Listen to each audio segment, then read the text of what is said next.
Hey guys, I'm Elizabeth, the curly-haired country gal. In one of my recent videos, I was telling you about how I hope to expand my apiary this year. I made it through the winter with 4 colonies and I hoped to double that. Well, the time came and it all started almost 2 months ago on March 25th.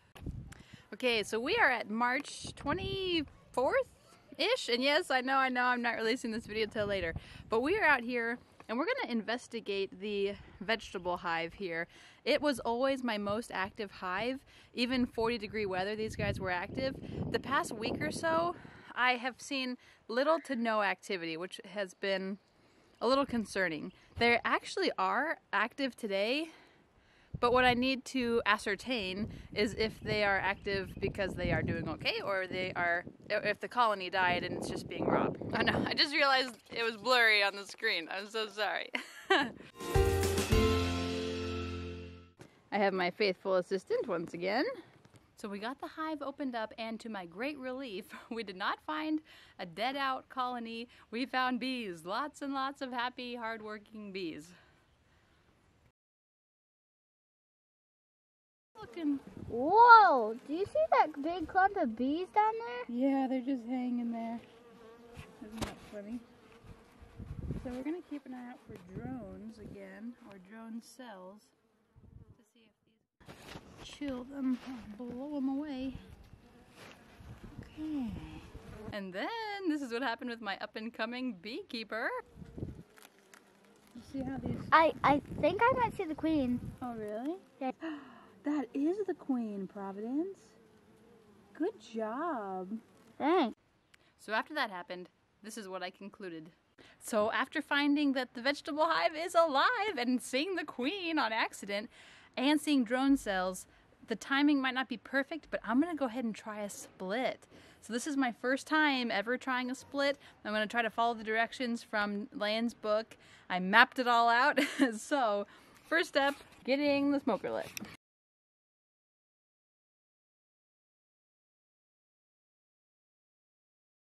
So the Sun and Moon hive was going to act as hive C. So I took it over to the Freedom hive, which was acting as hive B, which is the artificial swarm. Hive C would be the parent hive. So my daughter and I got the 2 hives ready, and the plan was to shake off and smoke and brush off all the bees from the frames into the new hive.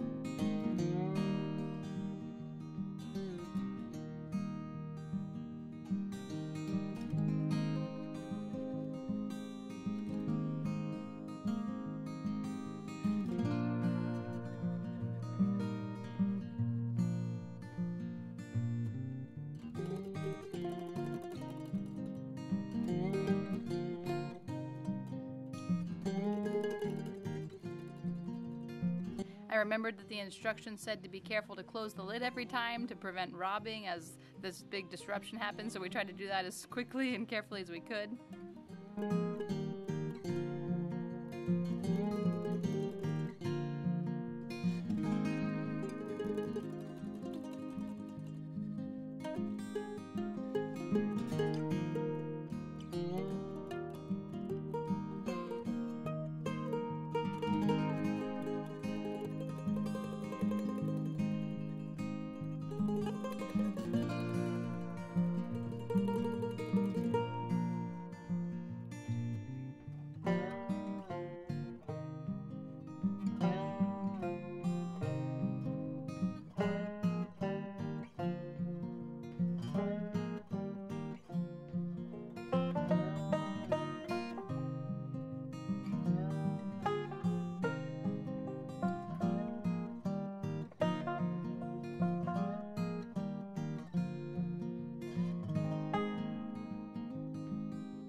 So then my husband was kind enough to help me carry that to the location where the vegetable hive had been.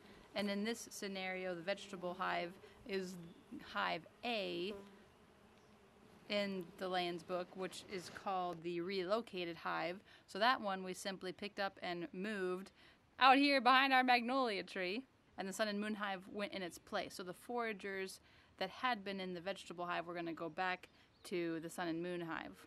But I did run into a few issues along the way. Okay, so the transfer went well, but I realized after I was done, I should have read the directions again from the Layens book, because I took out everything from this hive and I just gave them foundationless frames, or frames with just a strip of foundation.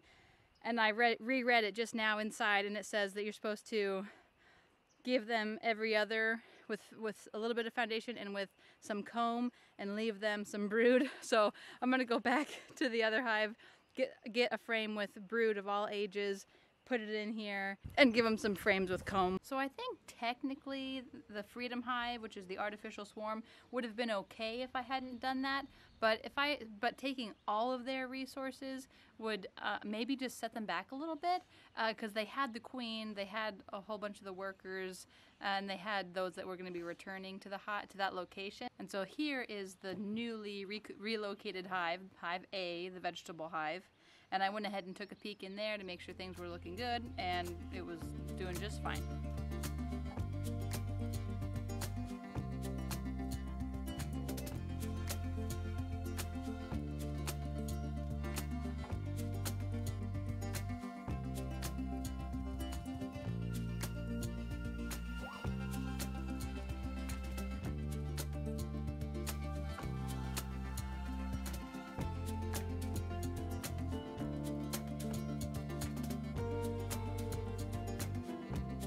So what you're going to see next is when I checked back on the parent hive, which is in the sun and moon hive, about 10 days later on March 6th.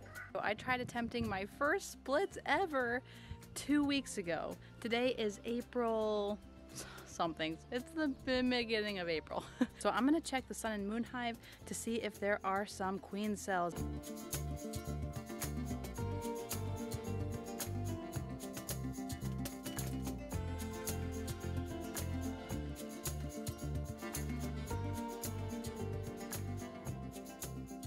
I did not see any queen cells in that hive, so I must not have given them brood that was young enough. And then when I was in the vegetable hive, I noticed some drone cells, and then I got to a queen cell. So then it occurred to me that I thought it was a good idea to go ahead and smoke off that frame and brush off the bees, and I took that to the sun and moon hive, which does not have any queen cells yet. Here comes the lawnmower.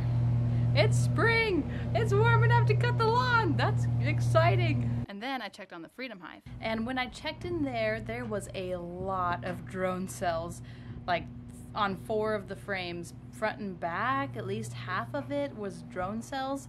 So I'm gonna get ready to split those again. So I moved them all to the center of the hive and put boards on both sides, and I'm gonna get ready to split that hopefully in the next couple days. So I'll tell you more about that process with splitting the Freedom Hive in a later video. So I checked back on the sun and moon hive another couple weeks later on April 30th, and there was brood!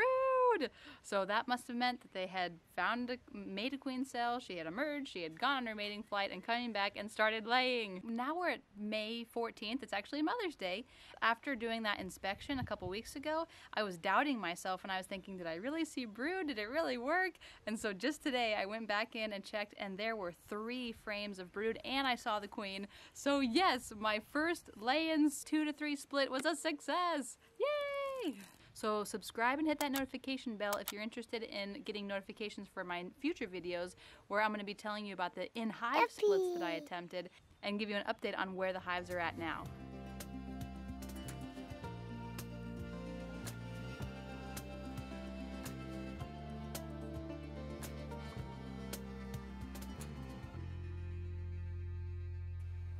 Thanks for watching. Bye.